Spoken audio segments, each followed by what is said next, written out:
Fidèles auditeurs, estimables internautes, amis des ondes, sœurs et frères, bonsoir et bienvenue au nom dit de la leçon, cette émission qui nous permet de mieux saisir les leçons de l'école du sabbat. C'est toujours avec beaucoup de plaisir que nous retrouvons chaque samedi après-midi à compter de 2 heures sur les différentes plateformes, que ce soit sur YouTube, Facebook ou bien Spotify, pour nous capables d'étudier la parole du Seigneur à travers ces différents guides d'études que l'y inspiré, que l'y voyé pour nous pour capable nourrir nous. Semaine ça, nous pourrons gagner possibilité pour nous étudier leçon 12 là, qui gagne comme titre l'heure de la gloire, la croix et la résurrection. L'heure de la gloire, la croix et la résurrection. Et le verset de mémoire se trouve dans Jean 18, le verset 37. Pilate lui dit, « Tu es donc roi ?» Jésus répondit, « Tu le dis, je suis roi. Je suis né et je suis venu dans le monde pour rendre témoignage à la vérité. Quiconque est de la vérité, écoute ma voix. » Chers frères, auditeurs et internautes, il est bon pour me dire, nous, en guise d'introduction, que la mort de Jésus, c'est un événement central dans 4 évangiles. Mais chaque évangéliste présente une façon qui est différente. D'ailleurs, je me rappelle, je me fait introduction à l'évangile de Marc, je fais un gros rallye menevini sur objectif chaque grain évangile et pour qui ça gagne 4 évangiles. Bref, donc chaque évangéliste mettait en avant un aspect spécifique dans la mort de Jésus pour capable répondre à objectif théologique qui était fixé ou bien raison qui te fait écrit évangile ci là. Bon, faisons une récapitulation. Premièrement, l'évangile de Matthieu. L'évangile de Matthieu présentait la mort de Jésus comme accomplissement de prophétie qui est dans l'Ancien Testament. Rappelez-nous que l'objectif de l'évangile de Matthieu, c'est présenter Jésus comme le Messie promis de l'Ancien Testament. Son plaidoirie pour capable prouver la messianité de Jésus. Donc ici, Jésus est un roi. Et là maintenant, la mort de Jésus, c'est le Messie qui souffre, le Messie souffrant, tel que présenté dans les prophéties d'Ésaïe, qui va accomplir les Écritures à son sujet. Deuxième évangile, l'évangile de Marc. Nous rappelons, nous avons étudié, nous avons dit que Marc lui-même, de son côté, lui présentait Jésus comme un serviteur. Et c'est pas n'importe qui serviteur, c'est le serviteur idéal, le serviteur parfait, mais également le serviteur souffrant. Et ce qu'on peut voir que dans l'évangile Marc là, que l'amour serviteur ça, il va permettre pour capable racheter l'autre serviteur. D'ailleurs, le sens de la mort de Jésus dans l'évangile de Marc, c'est le service et le don de soi. Troisième évangile, c'est l'évangile de Luc, qui veut présenter l'homme parfait, l'homme idéal, Jésus en tant que l'homme idéal. Il présenter l'aspect humain, surtout de Jésus, sachant que Luc était un médecin. Et si nous pouvons arriver à comprendre, la mort de Jésus dans l'évangile Luc là, il y a un sens de rédemption et il rend que la vie éternelle est accessible à tous les hommes. Quatrième évangile que nous avons étudié pendant le trimestre là, c'est l'évangile selon Jean. Étant donné que Jésus est le Fils bien-aimé de Dieu dans cet évangile, il est appelé à un statut de gloire. C'est pour cela, la mort de Jésus dans l'évangile de Jean est un symbole de glorification. Il est vrai que le contexte culturel de l'époque capable de permettre nous dire ça. Parce que nous rappelons que dans la culture romaine, lorsqu'on a touillé sur un quoi, c'est plus mauvais l'amour que moun sa te capable de prendre. Et tant comme te ka dit jodi a, son moun qui mourit, excusez-moi l'image, qui mourit son pile fatra et puis chien manger. C'est presque même image là, même bagaille là, même valeur là. Pourtant, c'est comme ça Jésus mourit. Cependant, c'est quand même un signe de glorification pour Jésus.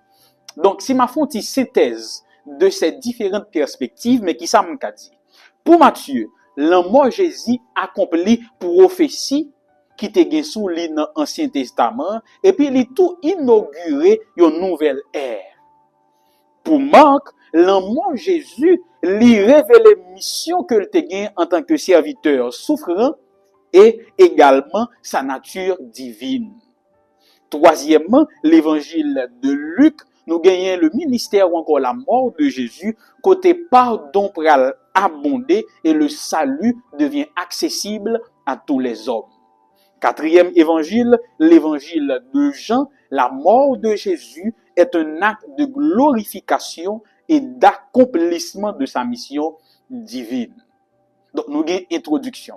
Kounya, avant même que nous entrions en dans maman leçon, en nous prier. Seigneur, nous t'invitons à prendre place. Que tout soit dit pour ta gloire, au nom de Jésus. Amen. Première partie leçon, c'est un questionnement. Qu'est-ce que la vérité?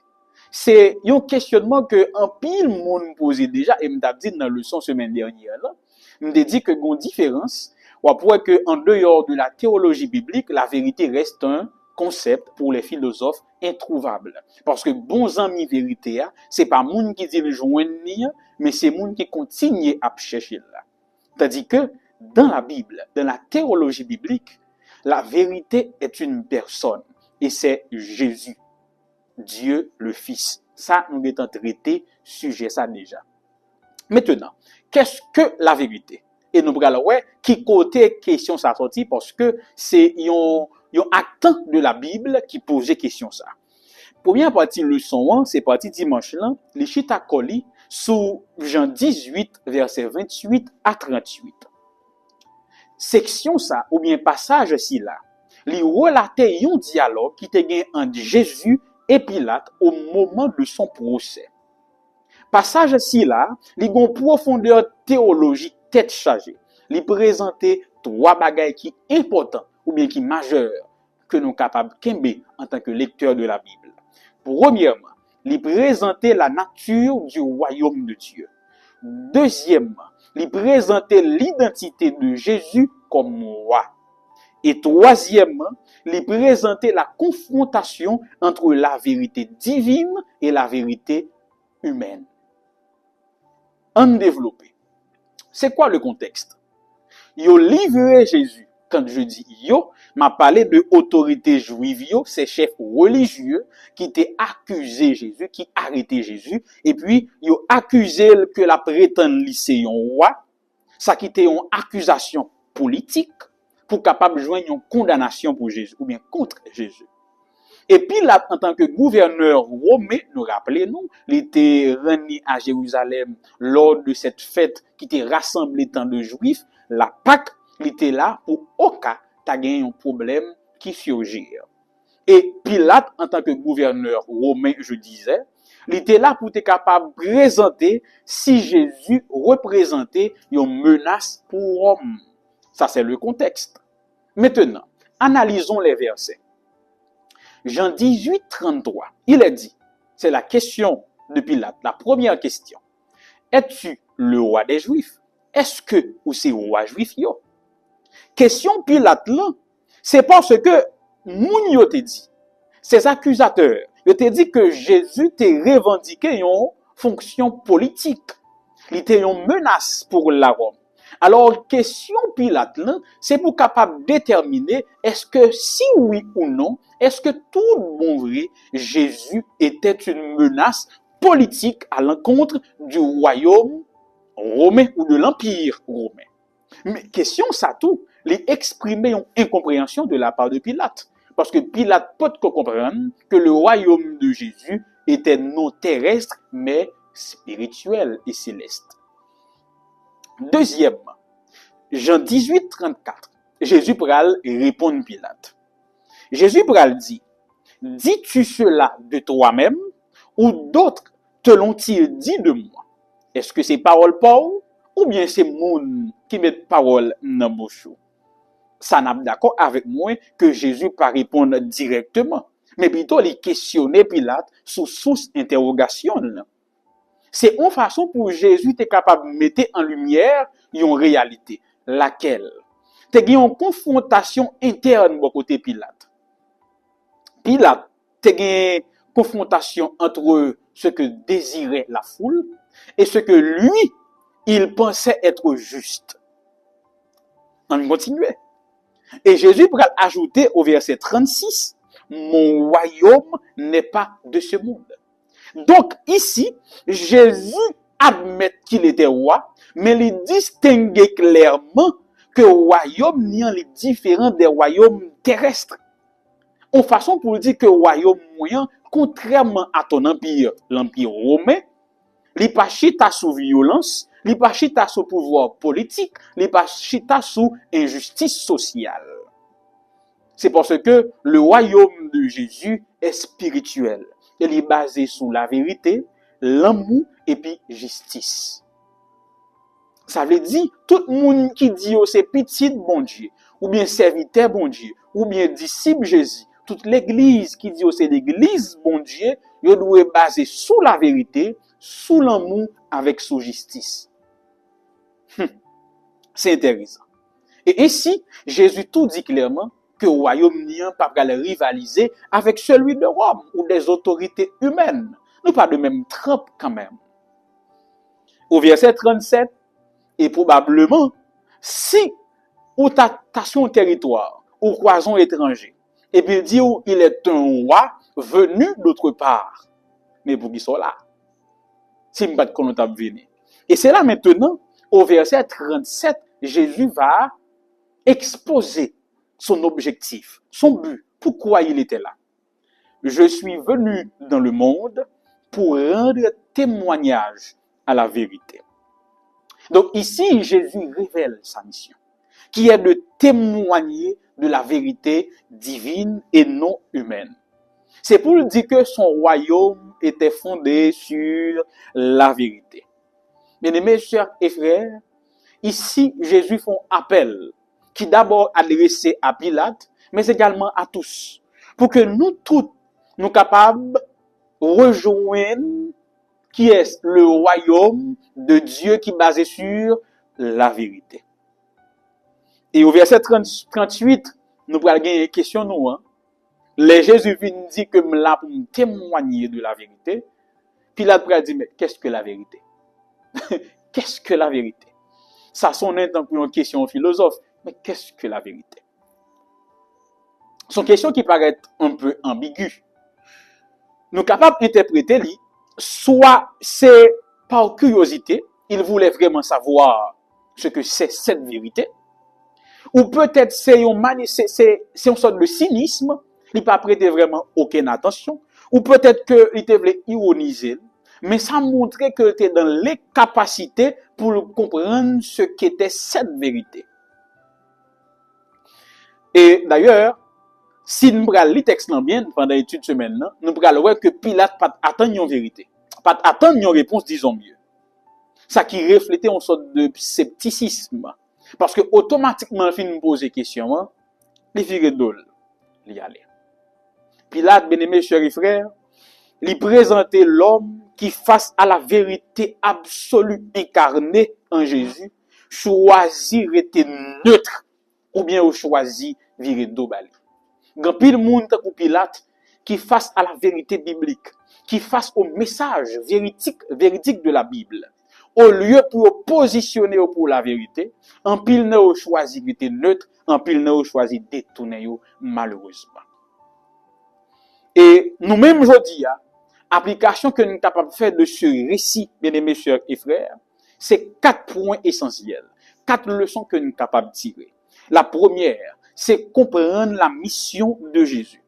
Jésus pas venu pour te instaurer un royaume politique, mais il est venu pour capable révéler la vérité de Dieu et établir son règne spirituel. Aujourd'hui, un pile chrétien a prié pour que le royaume de Dieu vienne, mais il est déjà venu. Oui, il est déjà venu. D'ailleurs, Jean le dit à ceux qui l'ont reçu. Donc certains l'ont déjà reçu, mais comment?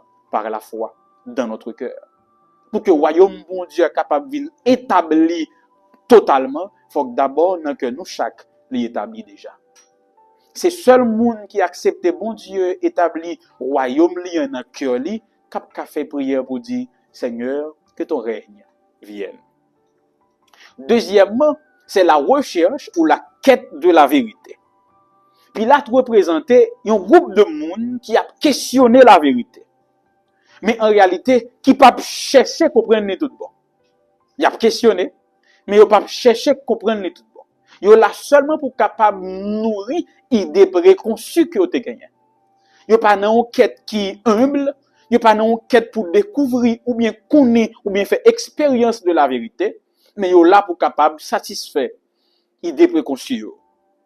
Troisième catégorie, mais troisième leçon que nous sommes capables de tirer, c'est reconnaître la nature de la royauté de Jésus. En pile fois, bien-aimés chers et frères, d'ailleurs l'histoire est capable de dire que l'Église à un moment donné t'est lancée dans une sorte de guerre sainte, tout le monde au nom de Dieu. Mais pourtant, quand je lis ma Bible, quand je lis ce passage, on comprend que le royaume de Jésus n'est pas exprimé par la violence, mais plutôt par l'amour, le sacrifice et la vérité. Le chrétien, le vrai chrétien, la vraie église de Dieu est une église pacifique, est une église qui répand l'amour. C'est une église qui se sacrifie, une église qui prêche la vérité, j'ajoute, toute nue. Et quatrième leçon, c'est faire un choix. Face à la vérité, bien-aimés chers et frères, face à Jésus, nous tous nous appelés pour nous faire un choix qui est personnel. Embrasser Jésus ou bien rejeter-le. Et des fois, les gens qui rejettent, c'est souvent sous pression foule là, que nous allons sous peu, qui rejettent Jésus. Mais bien-aimés chers et frères, il y a un qui te fait tilde dans la tête moi que je voulais partager avec nous. Et c'est quoi? Pilate dit Jésus, mais qu'est-ce que la vérité? Et par même temps, Jésus répond, il est sorti, et la Bible nous dit que Pilate sorti pour essayer de convaincre foule là. Et puis c'est là me dit, mais quête, c'est quoi ça? Ou qu'on est grand pile monde jodi là. Beaucoup de chrétiens laissent Jésus, laissent la vérité pour aller convaincre les foules. Mais avec qui ça va le convaincre? Ou qu'on est grand pile monde qui monter chez qui prêcher monde de Jésus, mais pourtant il pas quitter Jésus prêcher avant. Et comme si me dit, c'est des inconvertis qui prêchent la conversion. Qu'est-ce que la vérité? Pas besoin de réponse. On va convaincre la foule. Mais non. C'est que d'abord, personnellement, je suis convaincu, j'accepte la vérité. Ensuite, je vais essayer de convaincre la foule par l'aide de l'Esprit Saint. Pour être capable d'enchaîner avec le passage ici là, on tombe dans la deuxième partie leçon, qui c'est partie lundi, voici l'homme. Jean 18, verset 38, rivé jouk dans Jean 19, le verset 5. Passage ici là, les continuer d'écrire interaction entre Jésus, Pilate et les autorités juives. On nous comprend le contexte là. Après que Jésus finit dialoguer avec Pilate sur la vérité, sachant que Pilate avait interrompu la conversation, parce qu'il dirait de l'aller. Pilate retourné bon côté autorité juive, bon côté foule là, pour capable bailler décision que il prend après tête à tête il finit avec Jésus. Et Pilate campé, il déclarer l'innocence de Jésus. Maintenant, comment nous capable analyser verset ça yo? Qui ça nous capable tirer petit à petit? On nous lit en tout premier lieu Jean 18, 38. Pilate campé, l'évangile, il dit, je ne trouve aucun motif de condamnation en lui. Donc ça c'est la première déclaration de Pilate. Pilate affirmait publiquement que Jésus était innocent. Pilate affirmait que Jésus était innocent. Donc si m'a essayé de comprendre la déclaration, il dit que Jésus n'a représenté aucune menace politique. Mais on essaie de réfléchir. Malgré cette déclaration, nous connaissons Pilate pour décider pas agir avec justice. D'ailleurs, il a bail autorisation pour tuer Jésus. Mais quand même, il ne l'a pas attendu. Et au verset 39 et 40, Pilate dit, mais voulez-vous que je vous relâche, le roi des Juifs? Et à ce moment, Pilate pourrait faire recours à une coutume qui existait, que nous parlons de lui déjà. À chaque fête de la Pâque, il était qu'on libérer un prisonnier, un monde qui est déjà condamné. Donc, en ce sens, Pilate admet que Jésus était un condamné. Mais pourtant, il était innocent. Et à ce moment, on va dire, mais est-ce que nous voulons que me libérer pour nous ou à nous? Parce que d'abord, moi, je trouvais que les innocents. Et qui ça le faire? Il va permettre que il fouette Jésus. Il va permettre également, bien aimés sœurs et frères, que vous mettez couronne d'épines sous tête li, passer le risible contre yo. Mais à ce moment, écoutez bien, au lieu pour vous la dire oui libérer Jésus, va dire crucifier. Nous préférons Barabbas, ce brigand notoire, au lieu de nous prendre Jésus. La foule rejette publiquement le Sauveur. Ça qui rapidement symbolisait l'aveuglement spirituel du peuple juif en rejetant le vrai Messie promis, le Messie tant attendu. Mais également, ça présentait une ironie. Le peuple choisit un criminel coupable au lieu du Sauveur innocent. Aïe. Et à ce moment, Pilate fait prendre Jésus, il flagellé, il battu bien battu. Il ordonné une punition brutale, bien que Jésus t'ait déclaré innocent. Ça semblait que son façon pour que Pilate capable d'apaiser foule là. Son façon l'a cherché pour foule la manifester de la pitié envers Jésus, pour ne pas arriver jusqu'à la crucifixion. Mais ça montrait tout que le gouverneur était injuste, fait flageller un innocent. À ce moment, les soldats tressèrent une couronne d'épines, comme le dit le texte biblique, humilié Jésus, mettez sous tête lui, mettez rade sous lui cette robe en pourpre pour capable passer dans bêtise. Scène ça lui présentait comment les hommes capables cruels. Lui présentait incapacité les hommes pour comprendre vérité pour Dieu ou encore véritable royauté Jésus. Mais paradoxalement, il présentait ou encore dans cette moquerie, monsieur proclamait une vérité théologique et fondamentale. Parce que Jésus était effectivement un roi. Il était effectivement, je dirais mieux, le roi, mais d'un royaume spirituel. Au verset 4, Pilate dit, menez-le dehors, pour que vous sachiez que je ne trouve en lui aucun motif de condamnation. Une deuxième déclaration d'innocence. Et encore une fois, Pilate a cherché un compromis pour capable libérer Jésus. Mais la foule était intransigeante. Libérer Barabbas, crucifiez-le. Et après toute démarche, ça y est, Pilate sortit au verset 5, Jean 19, 5, voici l'homme. Cette déclaration de Pilate, c'est pour capable attirer le regard foule sur Jésus à ce moment. Couronné d'épines, vêtu d'un manteau de pourpre, flagellé par les soldats romains. D'assemblée, j'en dis là, Pilate a essayé de susciter de la pitié pour capable libérer Jésus ou peut-être ridiculiser. Mais bon, réflexion que je fais, qui est théologique. Pilate sorti, il dit, voici l'homme. En latin, c'est esse homo, qui a une profondeur symbolique. En disant ces termes ou ces mots, Pilate présentait sans le savoir l'homme par excellence. Parce que Jésus était effectivement l'homme. C'était effectivement le porteur des souffrances humaines, le représentant de l'humanité dans son état de déchéance et de rédemption. Pilate, sans le savoir, il proclamait une vérité théologique. Jésus est l'incarnation de l'homme parfait. Voici l'homme.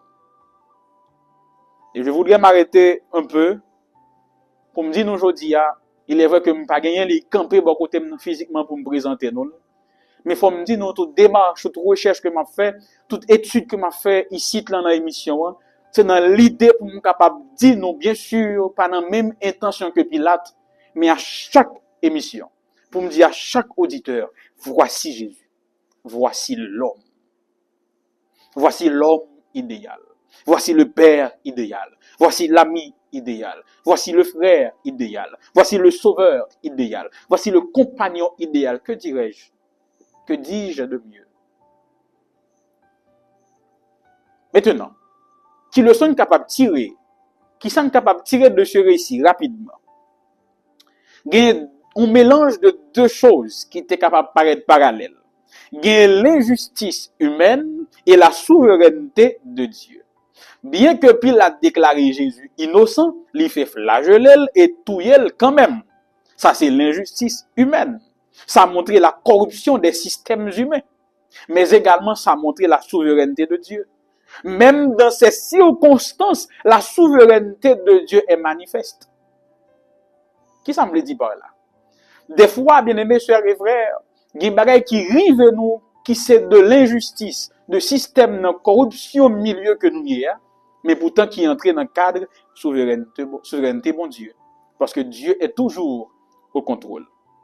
Deuxième contraste, c'est Jésus et Barabbas.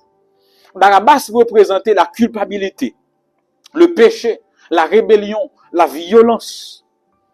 Et pourtant, c'est lui-même que le peuple l'a choisi. Ainsi, le peuple a rejeté le véritable Messie. Ça représentait le choix de l'humanité pécheresse. Aveuglé par le péché, guidé par Satan, l'homme choisit toujours les ténèbres à la lumière. L'homme choisit toujours la mort à la vie. Ce n'est qu'avec l'aide de l'Esprit de Dieu que nous serons capables de choisir la vie et la lumière. Et j'ajoute, bien-aimés sœurs et frères, que en dans texte là, il y a quelques bagages nous devons tirer dans partie leçon ça. Un, reconnaître Jésus comme moi.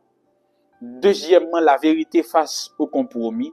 Parce que tant que Pilate, moins avec vous, n'a toujours dans des situations côté pour nous compromettre la vérité, dans l'idée pour nous éviter un conflit ou bien préserver nos intérêts.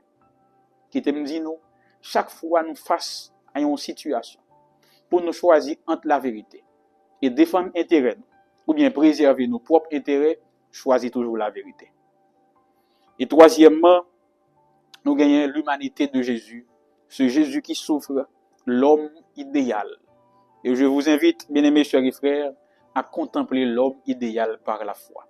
Parce que bientôt, oui bientôt, nous n'allons pas le contempler par la foi.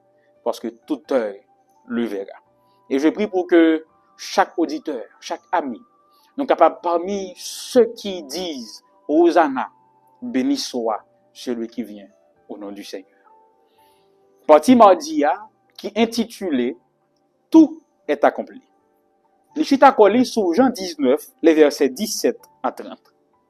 Passage ci-là, il mettait en évidence l'accomplissement de certaines écritures vétérotestamentaires qui présentaient la souveraineté de Jésus même dans la mort, mais également la portée rédemptrice de son sacrifice.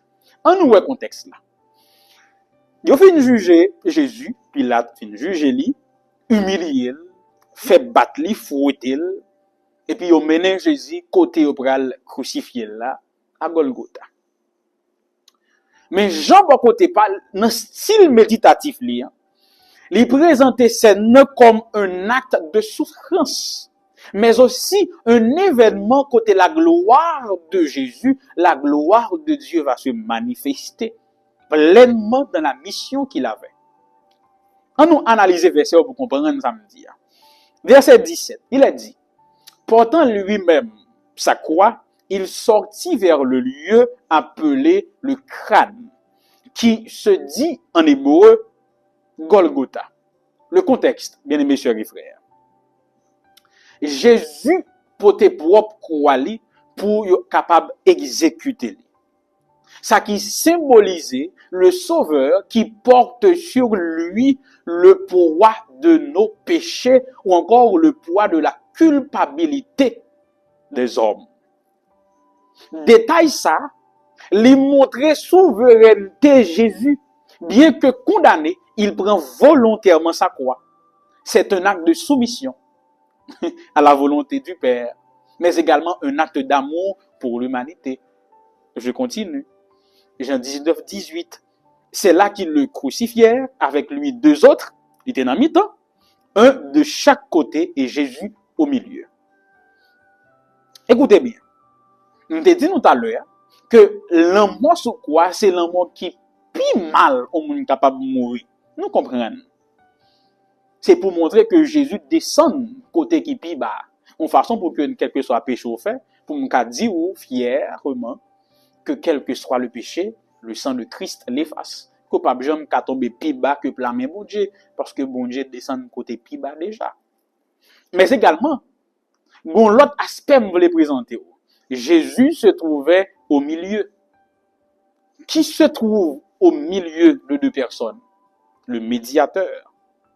Placer Jésus au milieu de ces deux brigands, sans le savoir et sans le vouloir, il a présenté Jésus comme le médiateur. Le médiateur entre Dieu et l'homme. Sans le savoir. Et je continue, bien sûr.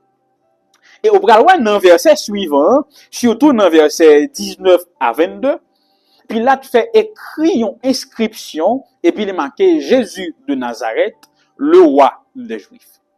C'était une coutume pour mettre pour qui ça au condamné crucifié.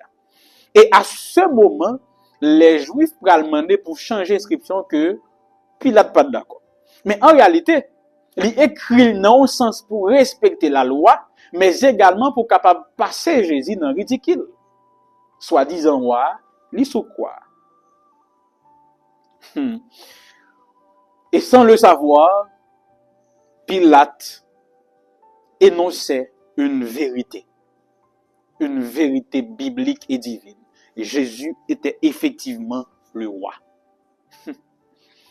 Et je continue, bien-aimés chers et frères, et là, je vais montrer un petit détail qui pas dans le leçon, mais je vais voter pour nous. Versets 23 et 24, les soldats tirèrent au sort pour savoir ce que chacun aurait. Donc, nous, les soldats, on a pillé la croix, capturé à Jésus, pour qu'on ait qui mosso y apprend. Et sans le savoir, ces soldats accomplissaient des prophéties de l'Ancien Testament, déjà prédites dans le psaume 22, verset 18.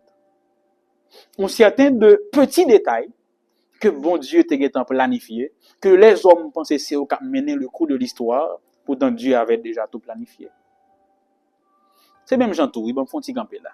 Il y a de virages qui fait dans la vie, nous-mêmes, nous, illogique, nous pas voir sens.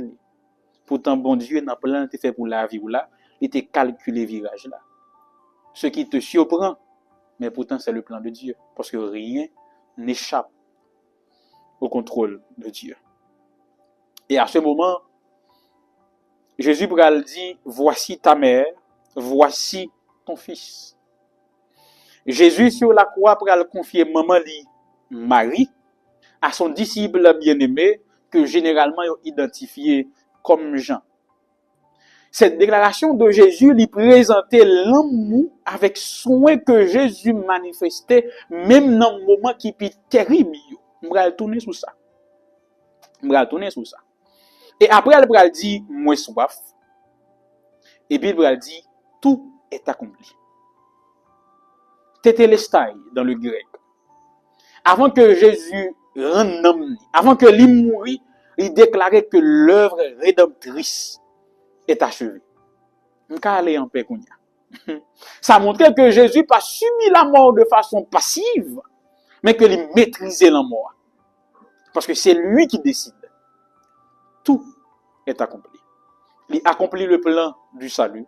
Et par ces mots, l'humanité te gagne garantie que vous sauvé. Que vous avez accès libre au Dieu. Et il a tout inauguré une nouvelle alliance entre Dieu et l'humanité. Kounya, nous allons tourner sur voici ta mère, voici ton fils.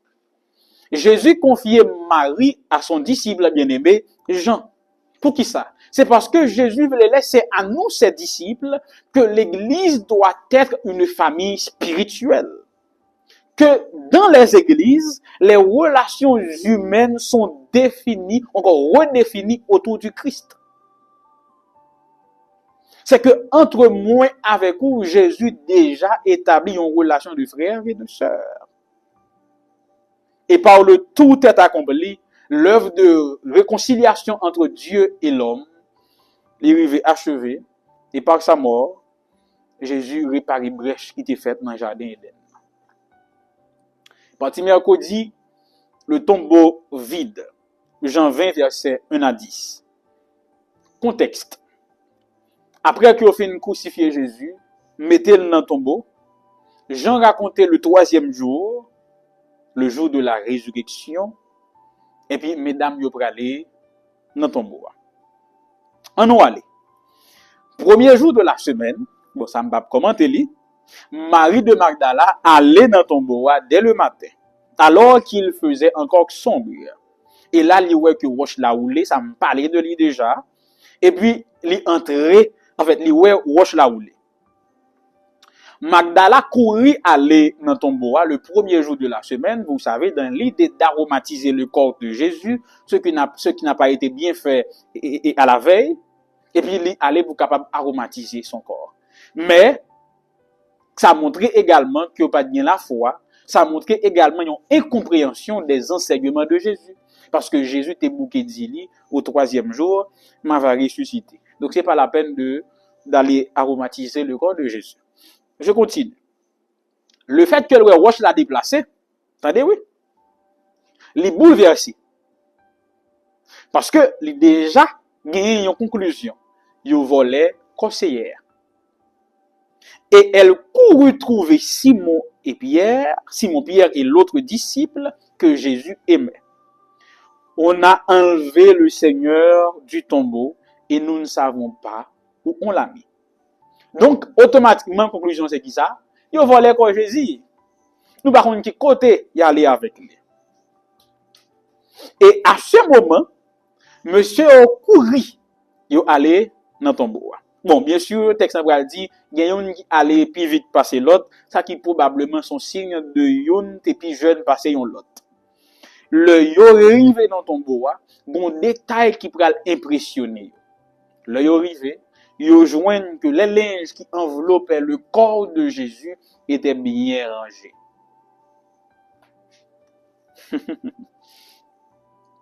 Alors, le texte nous dit, l'autre disciple qui était arrivé le premier au tombeau entra aussi.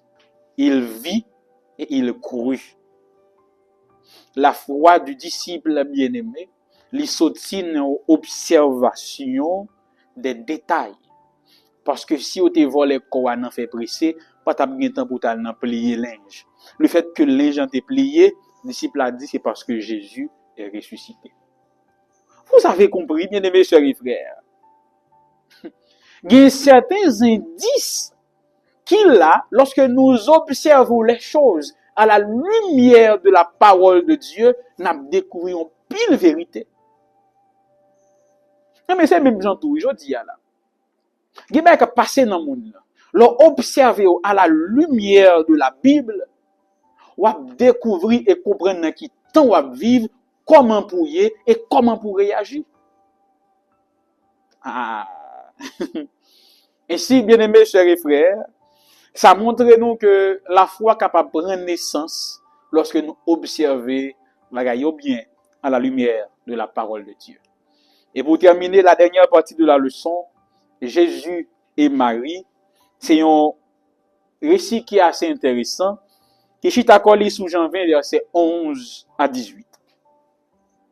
Alors que monsieur Oualé, Marie de Magdala était dans ton tombeau. Il était en pleurs, il était en larmes. Et au verset 11, il a dit que Marie était dehors, près du tombeau, en pleurs. Ça montrait que ça te dérangeait, il était bouleversé. Parce qu'elle parlait conseillère. Chagrin, ça lui reflétait l'amour avec dévotion Marie t'a manifesté pour Jésus. Les versets 12 à 13, à un moment donné, deux anges apparurent. Et puis, Yoshita, côté quand Jésus t'est déposé. Et puis, les anges demandent, mais pour qui ça, ou a crié? Question, c'était à la fois une constatation, mais également, ils ont invité Marie à réfléchir sur la raison qui t'a dû faire la prière. Et en se retournant, et c'est là que le récit devient intéressant, en se retournant, Marie voit Jésus, mais elle ne va pas reconnaître lui. Attendez bien ça me dit. Elle ne va pas reconnaître lui. Probablement à cause des distances. Probablement à cause de distance qu'il y a entre lui-même avec Jésus. Ou bientôt, à cause de distance et incompréhension spirituelle de enseignement Jésus. Et au verset 15, l'homme de loin, Jésus, nous qui savons, lui pose même question. Pourquoi pleures-tu? Et qui cherches-tu? Qui soit crié? Qui monde va chercher? Et puis, Marie te pensait que cet homme qui lui adressait la parole était le jardinier. Ce détail est intéressant dans cet évangile. Pour qui ça? C'est parce que, maintes fois, il a comparé Jésus avec un jardinier. C'est le nouveau jardinier, disons mieux, qui apporte la vie éternelle. Le jardinier de Dieu. Le nouveau jardinier. C'est l'enseignement que la Bible donne de Jésus. Et au verset 18, verset 16, Marie pral reconnaître Jésus en tant que tel. Il pral dit Rabouni. Parce que Jésus pral dit Marie. Il relève le nom, il pral dit Rabouni. Et là, fin de rendre compte que c'était Jésus qui ça le fait au verset 18. Le texte nous dit Marie courit à toute vitesse. L'a dit l'autre disciple, j'ai vu le Seigneur. Bien-aimés, chers et frères, tandis que nous terminons l'étude de cette semaine, il y a trois leçons importantes que nous devons partager. La première, relation personnelle que Jésus développait, cultivait avec ses disciples. Le fait que les relais Marie dans non, ça a montré que nous avons une relation personnelle avec chaque disciple. Et Jésus pas connaît nous par l'intermédiaire de quelqu'un d'autre. Il nous connaît par nos noms et nos prénoms. Deuxième bagaille, c'est la transformation de la foi. Passer de la douleur, de l'incompréhension à la joie et la proclamation. Ça montrait que la foi face à la résurrection, c'est tout un cheminement pour te grandir. C'est même Jean moi avec vous, face à des situations capables de passer dans toute émotion ça yo. Et troisième bagaille, c'est la mission. Quand nous reconnaissons que Jésus est ressuscité, quand nous comprenons la vérité de Dieu, notre mission devient alors de partager cette bonne nouvelle à tous ceux que nous rencontrons sur notre chemin. Et là, j'arrête l'exposé de cette semaine. Leçon 12, l'heure de la gloire, la croix et la résurrection. Prions ensemble. Merci Seigneur pour cette révélation, pour cette leçon. S'il te plaît, assiste-nous pendant l'étude de cette semaine, afin que nous puissions saisir le message que tu veux nous envoyer, afin de nous éclairer dans ce monde ténébreux. Que cette étude nous aide à nous accrocher à toi, jusqu'à ce que tu reviennes nous chercher. Pardonne nos fautes et nos iniquités. Reste avec nous. Ainsi nous te prions au nom de Jésus. Amen.